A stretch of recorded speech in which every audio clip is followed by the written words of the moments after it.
துக்கம் தாங்க முடியாம என்னை நேசிக்க யாரும் இல்லை, ஒரு அனாதை போல இருக்கிறேன், நான் மறிச்சிடணும், தற்கொலை பண்ணி செத்துறணும் முடிவோட தான் நேற்றைக்கு பேங்குக்கு வந்தேன்.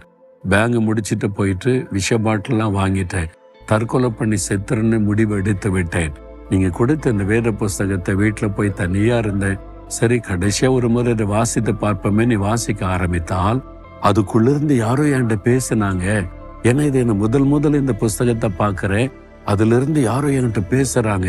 ஒவ்வொரு வார்த்தை என்னோட பேசினது, ஆறுதல் படுத்தினது.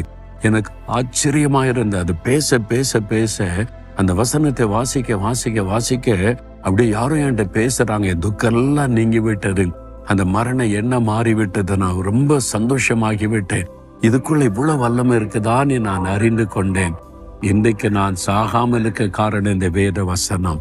பாத்தீங்களா, என் துக்கத்திலே நான் அழிந்து போகாமல் இருக்க காரணம் வேத வசனம்.